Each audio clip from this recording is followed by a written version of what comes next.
बिस्मिल्लाहिर्रहमानिर्रहीम, अस्सलाम वालेकुम। प्रोग्राम इख्तिलाफ राय के साथ मैं हूं इफ्तिखार काज़मी। कोई माने या ना माने, लेकिन तब्दीली के गुब्बारे से हवा पहले 100 दिनों में निकल गई थी। जिनके पास मुल्क को चलाने के लिए अंडों कट्टों बच्चों के सिवा कोई कारोबार नहीं, रिहाइश के लिए घर देने का वादा करके पनागाहें बनाने चल पड़े। ना कोई रोड मैप है, ना कोई मंशूर, ना कोई प्लानिंग नजर आती है। तो सारा जोर जो है वो बयानबाजी पर है या साबका हुकूमतों पर इल्जाम तराशी है।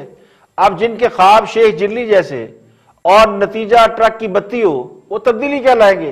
तो तब्दीली वो इसमें आजम है जिसने हाँ साहब को इख्तिदार तो दिला दिया, लेकिन अब इसकी जरूरत बाकी नहीं रही। वैसे भी कहने वाले ये कहते हैं कि पूत के पांव पालने में नजर आ जाते हैं, और खान साहब तो खुद ये फरमा चुके हैं कि वो तैयारी के बगैर हुकूमत में आए थे। अब 2.5-3 साल का अरसा कोई कम नहीं होता। अमेरिका में एक हुकूमत 4 साल के लिए आती है, और जिन्होंने कुछ करना होता है उनके लिए 2.5 साल तो क्या, 2.5 महीने भी काफी होते हैं। तो हुकूमत के पल्ले कुछ होता तो अब तक कुछ ना कुछ डिलीवर कर चुकी होती। तो 2.5 साल में भी साबका हुकूमतों के मंसूबों पर तख्तियां लगा लगा कर गुजारा किया, और 2-4 काम जो किए वो फलाई काम जरूर है, लेकिन ये वो काम हरगिज नहीं है जिसका मैंडेट लेकर खास हुकूमत में आए थे। हुक्मरान जमात ये समझती है कि कौम के मसाइल का हल इस वक्त सिर्फ एक बात में है कि सेनेट के इलेक्शन ओपन बैलेटिंग के जरिए हो जाए, सीक्रेट बैलेटिंग ना हो, लोग ओपन तरीके से खुले आम वोट डाल दें। और ये इतना बड़ा मसला है कि बाकी मसाइल की इसके आगे कोई हैसियत और कोई औकात नहीं।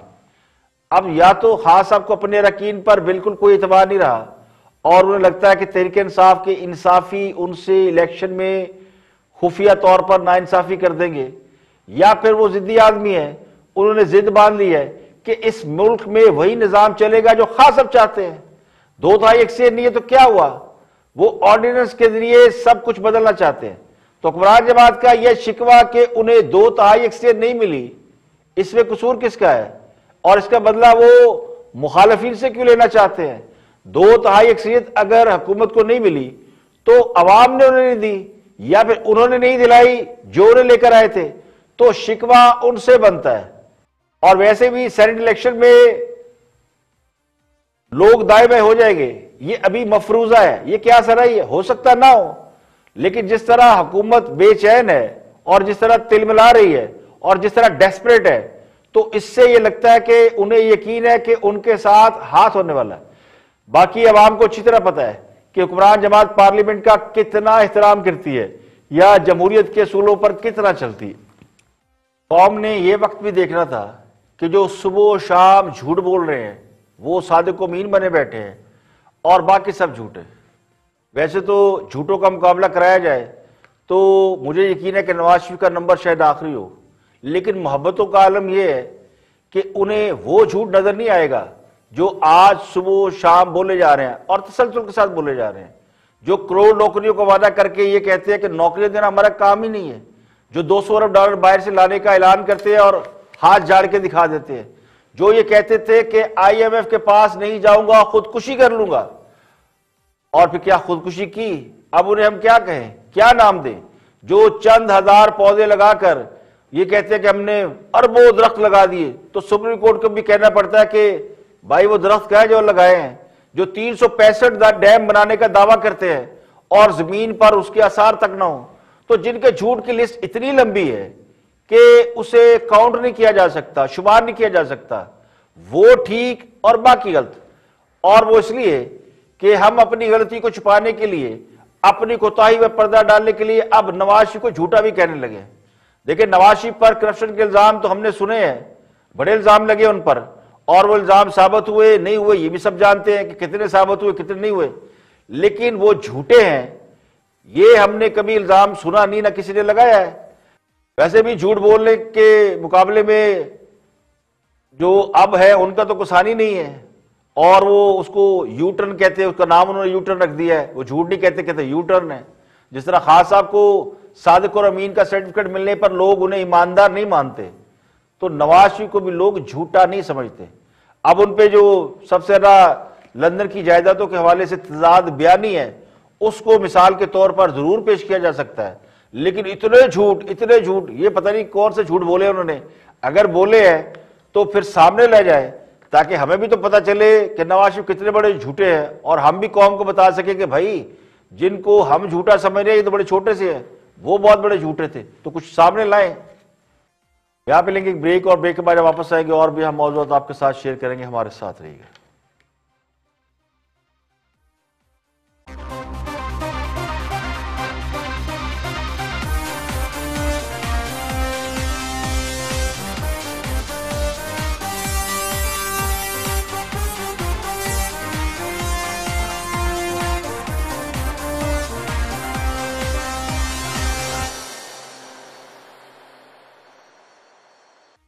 Welcome back. आप देख रहे प्रोग्राम खिलाफ और मैं इफ्तिखार काज़मी। आगे बढ़ते हैं और एक और अहम मौजू है जो काफ़ी दिनों से ज़ेर बहस है, और वो मौजू ये है कि इस्टेब्लिशमेंट की जानिब से सियासत में से लातल्की का ऐलान और उसके ऊपर फिर तजिया निगारों की राय। जनरल रिटायर्ड एजाज अवार इस पर बात कर रहे हैं कि आखिर फौज को ये क्यों कहना पड़ता है कि उन्हें सियासत में मत घसीटा जाए।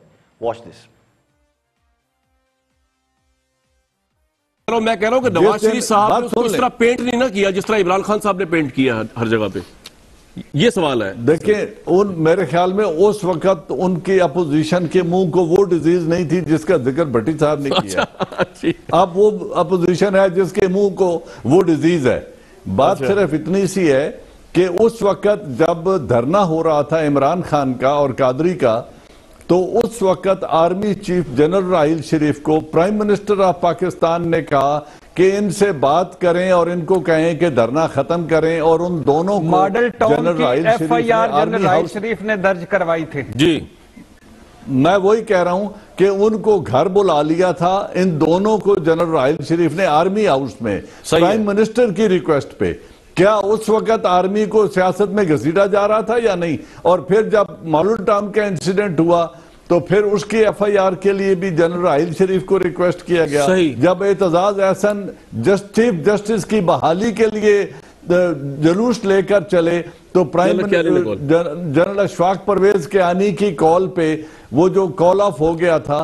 तो मैं अपने मुल्क की एक तारीख है कि ये तमाम के तमाम सियासतदान वक्तन फवक्तन बवक्ते जरूरत आर्मी के ऊपर लीन करते रहते हैं। और जैसा इरशाद भट्टी ने कह दिया, और हमारे मुल्क की तारीख है कि 3 टेक ओवर आर्मी ने किए जिनको अप्रिशिएट नहीं किया जा सकता। गलत इंटरवेंशन थी। बिल्कुल ठीक है सर, ये पॉइंट आ गया। अब ये क्विकली बिल्कुल ठीक है। सियासतदानों का पाकिस्तान आर्मी को रिक्वेस्ट करना भी एक तारीख है। मैं आपसे इसको तारीख समझ कर छुरी खरबूजे पर गिरे या खरबूजा छुरी पर गिरे, कटना बेचारे खरबूजे ने होता है। तो सियासतदान एस्टेब्लिशमेंट से सियासी मामलात में मुदाखलत या उनका हल निकालने के लिए कहे तो उसका कसूर, ना कहे तो उसका कसूर। अब कसूर उनका बिल्कुल नहीं है जो पहले मसाइल पैदा करते हैं और फिर हल करने चल पड़ते हैं। इस बात को इस मुल्क में सब लोग अच्छी तरह जानते और मानते हैं कि पाकिस्तान की सियासत में एस्टेब्लिशमेंट का हमेशा एक बहुत बड़ा किरदार रहा है, ऑन एंड ऑफ रहा है। कभी रहा है, कभी वो ऑफ भी रहा है। तो इससे कोई इनकार नहीं कर सकता, एक तारीखी हकीकत है।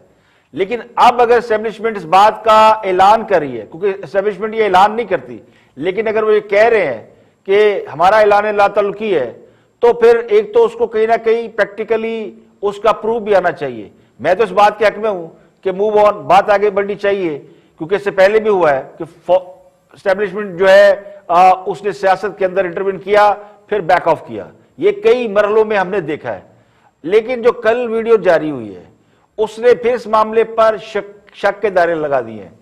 अब क्योंकि ऐसी वीडियो कहीं और से आती नहीं है, तो माजी में भी अगर सियासतदानों के कहने पर एस्टेब्लिशमेंट सियासी मामलात में मुदाखलत करती रही है, तो फिर अब अगर एस्टेब्लिशमेंट से कहा जा रहा है कि वो सियासत से खुद को अलग कर दें, तो फिर जवाब ये क्यों आता कि हमें घसीटा ना जाए?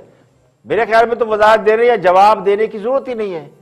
अब अगर इसको प्रोलॉन्ग करें कि सियासत के अंदर इन्वॉल्वमेंट कितनी है, तो दर्जनों वाकयात है।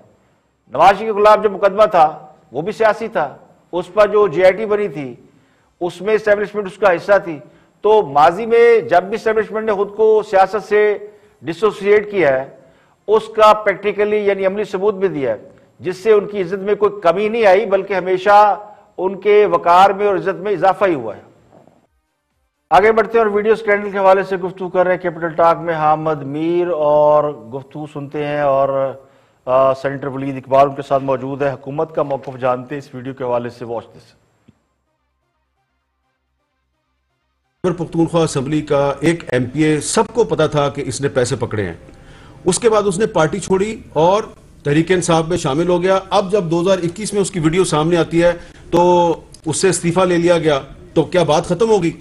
जब आपको पता था कि इसने पैसे पकड़े हैं 2018 में, आपने उसको पार्टी का टिकट क्यों दिया, उसको वजीर क्यों बनाया? इसकी पूछताछ कौन करेगा? इस सवाल के जवाब में एक सवाल जो बराह रास्त उठता है वो तो ये है कि अगर ये ओपन बैलेट हो तो ये कहानी ना हो ना, फिर तो सबसे पहले तो ये है ना, तो ओपन बैलेट की ये बात तो ओपन बैलेट के हक में जाती है। बिल्कुल ठीक है कि ये अगर ना नौमन तेल होगा ना राधा नाचेगी वाला जो मुहावरा है, सबसे पहली बात तो उसमें ये आती है कि इसको, इसीलिए तो हम चाहते हैं कि ओपन बैलेट। सवाल इसलिए कर रहा हूं कि मुझे ये जाती तौर पे पता है, मैं नाम बता सकता हूं लोगों के जिन्होंने 2018 में इमरान खान साहब को वीडियो दिखाई थी, इन एमएनए एमपीएस की वीडियो दिखाई थी, तो उन्होंने कार्रवाई की थी इनके खिलाफ, और उनको पता था कि इसमें ये सुल्तान मोहम्मद साहब भी शामिल है। देखिए जी, मैं इस तफसील से वाकिफ नहीं हूं, तो मैं हूं ना वाकिफ। नहीं तो मैं जिस सवाल आप मुझसे कर रहे हैं, तो जिस तफसील से मैं वाकिफ ना हूं, मैं उसका मफरूजे पर तो मैं जवाब नहीं दे सकता। ये ना समझिएगा कि मैंने सिर्फ आपको सवाल किया, इसलिए मैंने सवाल शिबली, मुझे तो यही पता ना कि वो आ जाए। आप फरमा रहे हैं कि ये प्राइम मिनिस्टर या मेरे पार्टी चेयरमैन के इल्म में, उस वक्त वो प्राइम मिनिस्टर नहीं थे, मेरे पार्टी चेयरमैन के इल्म में थी। बहरहाल मैंने कहा ना जी, मेरे पार्टी चेयरमैन के इल्म में, अगर मैं मफरूजे पे बात कर रहा हूं कि मेरे पार्टी चेयरमैन के अगर इल्म में थी भी, तो जिस तरह मैंने आपको अर्ज किया, पार्टी चेयरमैन की जुरिस्डिक्शन अपनी पार्टी के लोगों पे होती है, उन्होंने अपनी पार्टी के लोगों पे तो फौरन कार्रवाई कर दी। और अब ये आज अगर ये इंकशाफ होता है तो उन्होंने अपने वजीर की भी जो है इस्तीफा जो लेकिन इस बंदे को किसने वजीर बनाया? लेकिन मैं फिर वापस उसी पे आता हूं, इस बंदे को किसने वजीर बनाया? वापस उसी पे आता हूं कि जी ये अगर ओपन बैलेट होता तो ये कहानी नहीं होती। देखिए, खान साहब ने अगर जानबूझकर करप्शन में मुलव्वस अफराद को अपनी पार्टी में शामिल किया है तो उसके पीछे उनकी मजबूरी है, क्योंकि वो वज़ीर-ए-आज़म बनना चाहते थे और वज़ीर-ए-आज़म बन गए। अब ये करप्शन का खात्मा, तब्दीली, ये सारे सियासी नारे हैं। वो कहते हैं मतलब निकल गया तो पहचानते नहीं, तो अब क्या जरूरत है उन्हें ये मानने की या पहचानने की कि किसी शख्स ने पैसे लिए थे और अब वो उसका वजीर है। निकाल बार कर एक वीडियो दिखाए कि जनाब एक बंदा पैसे ले रहा है, ये हमारा वजीर कानून है, उससे इस्तीफा मांग ले, तो हाई मॉरल ग्राउंड। इस मुल्क की ये एक और तल्ख हकीकत है कि किस तरह पहले लोगों को करप्ट किया जाता है, उनको पैसे दिए जाते हैं, उनकी वीडियो बनाई जाती है, फिर उन्हें ब्लैकमेल किया जाता है। जब काम निकल जाता है तो फिर उन्हें टिश्यू पेपर की तरह उठाकर फेंक देते हैं। तो कहने वाले ये भी कहते हैं, वो एक मिसाल देते हैं कि चेयरमैन नैब की वीडियो भी इसी तरह बनाई गई थी, जब वो जरा बेकरार हो रहे थे और वो कह रहे थे कि चराग सबके बुझेंगे, हवा किसी की नहीं, तो उन्हें भी एक वीडियो की हल्की फुल्की झलक करा दी गई, जिसके बाद वो मुकम्मल तौर पर सेहतयाब हो गए।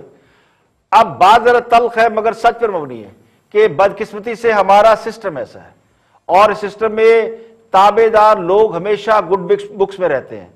और खैबर पख्तूनख्वा का वज़ीर कानून तो एक मिसाल है। अब पता नहीं और कितने लोग होंगे जिनकी वीडियोस होंगी, जिनका कोई ना कोई ऐसा मवाद होगा जिसकी बुनियाद पर उन्हें ब्लैकमेल किया जा सकता होगा, उन्हें साथ मिलाया गया होगा। तो करप्शन के इस हमाम में सारे नंगे हैं। अगर कोई नंगा ना हो या ना होना चाहिए तो सिस्टम उसे उठाकर बाहर फेंक देता है। तो खान साहब की टोकरी में पता नहीं कितने ऐसे अंडे जमा होंगे जो गंदे हैं, जिनको पहले किसी ना किसी तरीके से कंट्रोल किया जाता है और फिर रिमोट कंट्रोल से चलाया जाता है। यहां पे लेंगे एक ब्रेक और ब्रेक के बाद वापस आएंगे और भी हम मौजूद आपके साथ शेयर करेंगे। हमारे साथ रहिएगा।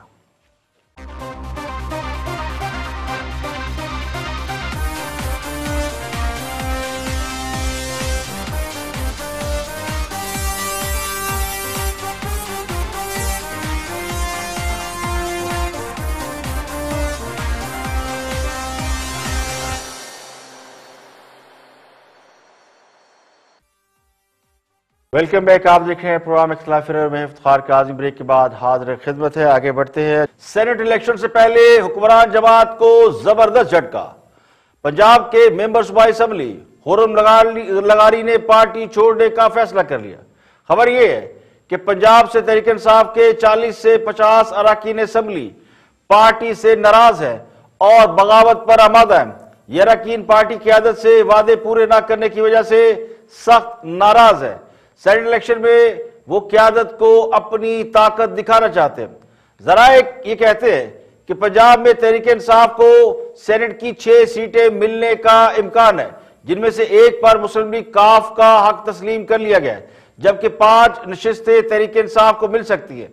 अगर तहरीक इंसाफ के सारे अरकान और इत्तेहादी अपनी पार्टी के उम्मीदवार को वोट दें, लेकिन असल गड़बड़ यही है कि तहरीक इंसाफ के एक रुकने असम्बली जो कि यंगेस्ट रुकन असम्बली है, खुर्रम नगारी, उन्होंने बाकायदा तहरीक इंसाफ से अलहदगी का ऐलान कर दिया और साथ ही उन्होंने यह दावा किया कि वो अकेले नहीं, उनके साथ कई अरकान और भी हैं जो अगले चंद घंटों या दिनों में पार्टी छोड़ देंगे। खुर्रम नगारी मुजफ्फरगढ़ से आजादाना हैसियत से इलेक्ट हुए थे, वो काफी अरसे से पार्टी के साथ नाराज हैं, उन्हें मनाने की कोशिश की गई लेकिन वो मान नहीं रहे और आखिरी इतलात यही है कि वो अपने मौक़िफ़ पर कायम है और प्रेस कॉन्फ्रेंस में अपने मुस्तैफी होने का या पार्टी से अलग होने का ऐलान कर सकते हैं। अब शुनीद ये है कि उनके साथ मजीद 5 अरकान असम्बली है, ये खुद उन्होंने दावा किया है कि वो अकेले नहीं जाएंगे, बल्कि उनके साथ 5-6 लोग और हैं जो पार्टी को खैरबाद कह सकते हैं।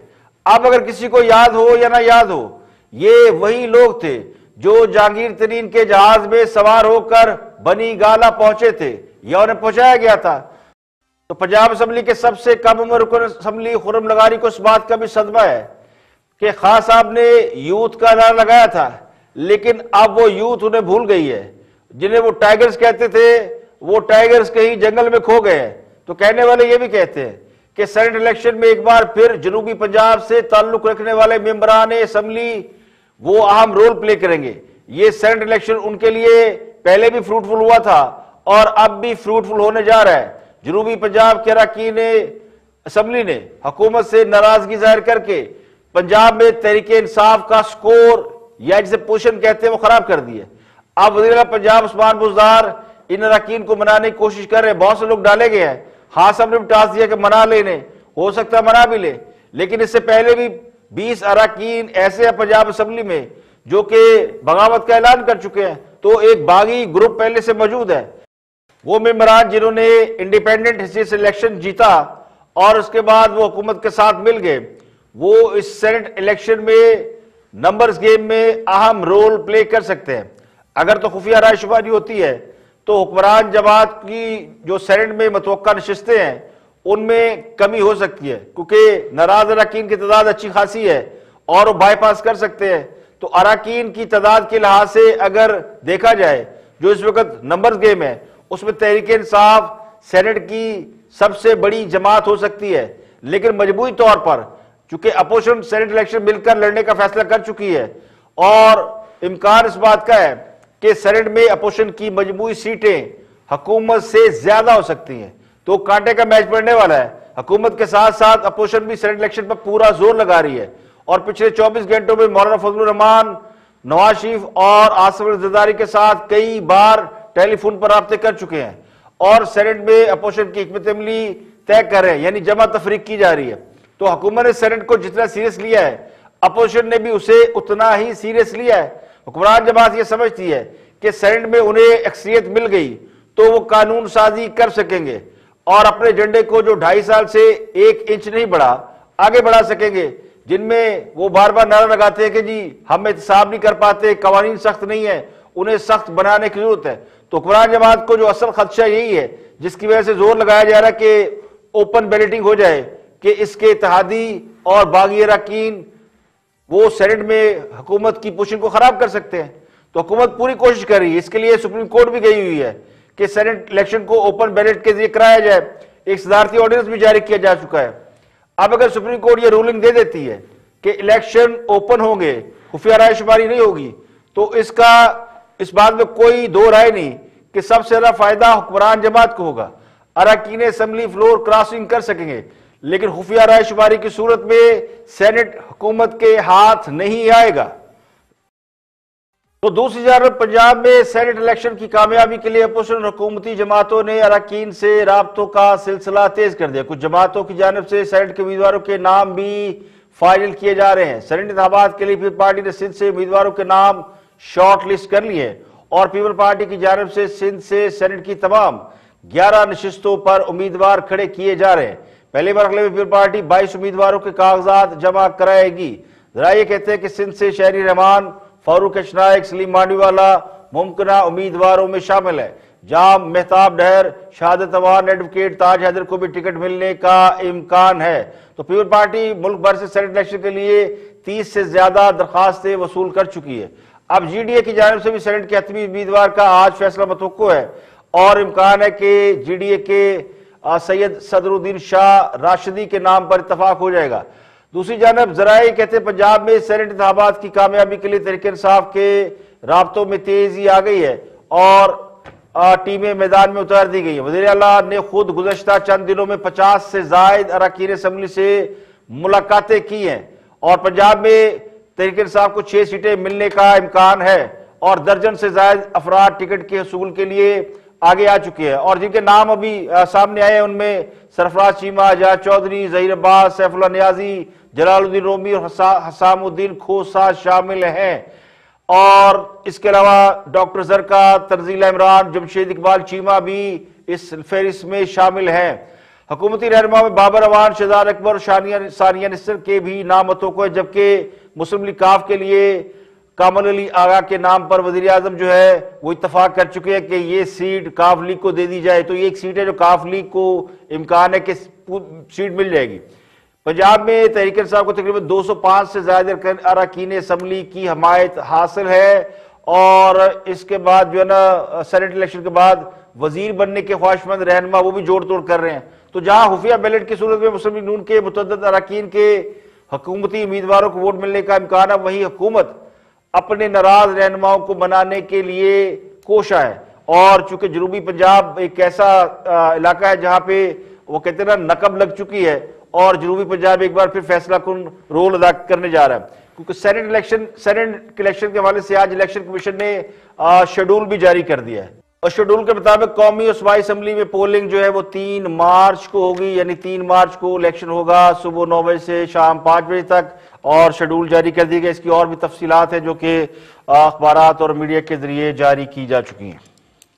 खेल खत्म, पैसा हजम, लाठियों, डंडों और आंसू गैस से दुर्गत बनाने और हवालात की सैर कराने और फेडरल कैपिटल को एक दिन मफलूज रखने के बाद मजदूरों को उनकी उजरत दे दी गई है। वफाक के सरकारी मुलाजमीन की तनख्वाहों में 25% इजाफा कर दिया गया है।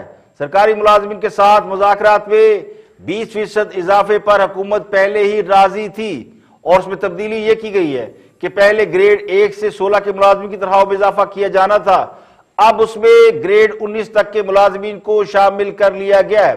ग्रेड 20 से 22 तक के मुलाजमीन चूंकि एहतजाज में शामिल नहीं हुए, ना ही उन्होंने अपनी सर्विसेज दी, तो उनका मामला अब बजट में तय किया जाएगा। अब सवाल यह है कि यह सारा मामला तो हो गया, सवाल यह कि हुकूमत ने सरकारी मुलाजमीन की तनख्वाहों में इजाफा करना ही था, तो फिर कल यह सारा तमाशा क्यों किया गया?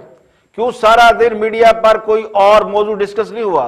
तो पता नहीं इस एहतजाज से सरकारी मुलाजमीन के अलावा और किसे फायदा हुआ और सरकारी मुलाजमीन अपने हकूक के लिए एहतजाज कर रहे थे या फिर इस्तेमाल हो रहे थे? अपोजिशन तो इस एहतजाज में शामिल ही नहीं हुई, हालांकि उन्होंने ऐलान कर रखा था और बहुत से लोग ये बात कर रहे हैं और कह रहे हैं कि हुकूमत ने एक वीडियो जारी की थी और उस वीडियो को जारी करके खुद हुकूमत घबरा गई, क्योंकि उसमें बहुत से सवाल उठ रहे थे और सवाल ये उठ रहे थे कि वीडियो में मौजूद जो किरदार थे उन्होंने ये इतराफ किया था कि हमें तो हुकूमत के लोगों ने पैसे दिया और वीडियो भी हमारी बनाई और उसमें बड़े बड़े लोगों के नाम आ रहे थे। तो इन उठने वाले सवालात से हुकूमत बुरी तरह घबराई हुई थी, लेकिन कल इतना हंगामा हुआ, इतना शोर शराबा हुआ कि किसी को कुछ सुनाई दिया और वीडियो की जो हीट थी, वो कहते ना एक जो बम धमाका था, वो बिल्कुल डिफ्यूज हो गया। इसी दौरान बिजली की कीमत में इजाफा भी किया गया जो हजम हो गया और आज अगले दिन भी इजाफा कर दिया गया, वो भी हजम हो गया। तो कहने वाले ये कहते हैं कि कल जो कुछ इस्लामाबाद में हुआ, वो कहते हैं ना जो मंडवा लगा, उस मंडवे में बेनिफिशियरी कौन है? क्या सरकारी मुलाजमीन थे? वो तो पहले 20-25% पे राजी थे और हुकूमत राजी थी, वो 40% का मुतालबा कर रहे थे। तो अगर 40% मुतालबा नहीं माना गया और आज भी नहीं माना गया, तो फिर वो कैसे इस बात पे इत्तफाक कर गए कि जनाब हुकूमत 20-25% दे दे और वही काफी हमारे लिए? तो जो कहने वाले लोग हैं वो एक थ्योरी देते हैं कि हुकूमत ने, लगता यूं है कि अपोजिशन के लॉन्ग मार्च से निमटने की खुद भी प्रैक्टिस कर ली है। आंसू गैस के एक्सपायर शेल चलवाकर इस्लामाबाद पुलिस की मुजाहिरीन से निमटने की रिहर्सल भी करा ली है, और लोगों को कैसे पकड़ के जेल में ठूसा जाएगा, गाड़ियों में डाला जाएगा, वो सारी तैयारी भी बड़े आराम से हो गई है। ये लोगों ने अपनी आंखों से मनाजर देखे कि कल जो कुछ हुआ, एक ऐसा लग रहा है जैसे कोई बहुत बड़ी जंग चल रही है, और ये सारी वो जो तैयारी थी, वो सारी एक्सरसाइज लगता ही है कि अपोजिशन के लॉन्ग मार्च के हवाले से थी। अब चूंकि तसल्ली हो गई है कि रिहर्सल बिल्कुल ठीक ठाक हुई है, सारा दिन मीडिया ने बॉल टू बॉल कमेंट्री की है, उसके बाद ये आज खबर जारी की गई है, वो भी प्राइम मिनिस्टर की तरफ से, कि अब तहरीके लब्बैक को 20 फरवरी को इस्लामाबाद पर आने की कोई जरूरत नहीं। उन्होंने अपना जो प्लान है वो अप्रैल में ले गए हैं, और हमें अप्रैल तक की तारीख मिल गई है। इसका ऐलान खुद प्राइम मिनिस्टर ने किया है कि उनकी तहरीके लब्बैक वालों से बात हो गई है, और अब वो तहरीके लब्बैक वाले इस्लामाबाद नहीं आ रहे, वरना तो जा रहे थे। अब वो अप्रैल के बस में आएंगे, वो भी अगर जरूरत पड़ी तो, और उनका मुतालबा फ्रांस के सफीर निकालने का है। तो हुकूमत उस वक्त यानी अप्रैल में ये मामला पार्लियामेंट में ले जाएगी और इसका हल निकालेगी। तो महज इस यकीन दहानी पर तहरीके लब्बैक का शेड्यूल बदल चुका है, यानी ना कोई तहरीर हुई, ना कोई मुआहिदा हुआ। अब समझने वाले जो भी समझे, मैं किसी पर शक नहीं कर रहा हूं, लेकिन मेरा जो जॉब है वो सवाल उठाना है और पॉइंट उठाना है। तो मुझे ये बात समझ नहीं आ रही कि क्यों ये सारा कुछ जुबानी कलामी तय पा गया। अब हाँ साहब को शायद ये यकीन हो कि सेनेट इलेक्शन के बाद वो कंफर्टेबल हो जाएंगे, उनकी पांचों घी में होंगी पांचों उंगलियां, और अपोजिशन से वो निमट लेंगे, और इसकी बाकायदा रिहर्सल भी हो चुकी है। यानी पहले धरने लॉन्ग मार्च रोकने के लिए और भी ताकतें थी जो अब शायद अवेलेबल नहीं है। तो इंतजामिया ने निबड़ना है या पुलिस ने निबड़ना है, तो उनकी थोड़ी मशक करा दी गई कि देखो 26 अप्रैल को अपोजिशन वालों ने आना है, तो जरा तगड़े हो जाओ, जरा प्रैक्टिस कर लो। तो प्रैक्टिस अच्छी खासी हो गई, इसमें कोई शक नहीं कि कल जो कुछ हुआ वो बड़ी जबरदस्त रिहर्सल थी। बड़े आराम से लोगों को पकड़ के इज्जत से गाड़ी में उठाया जा रहा था, और अगर वो कहते ना कि बाकायदा कोई लड़ाई होती तो फिर उठा के गाड़ियों में डालते, तो उठा के डालने वाला सीन नहीं था। अब जो वीडियो वाला मामला है जिसको डिफ्यूज करने के लिए सारा ये एक और मंजर था, उसके लिए भी 3 रुकनी कमेटी बना दी गई है। अब जिस मसले की कमेटी बन जाए या उस पर कमीशन बन जाए, तो फिर पूरी कौम जानती है कि वो मामला खटाई में पड़ जाता है। तो अब ये मामला चला गया है खटाई में, यानी खड्डे में। आज के लिए इतना ही, कल फिर हाजिर होंगे मजीद खबरों तबसो तज़ियों के साथ। प्रोग्राम खिलाफ इफ्तिखार काज़मी को इजाजत दें। अपना और गिरदोनवा के लोगों का बहुत बहुत ख्याल रखिएगा।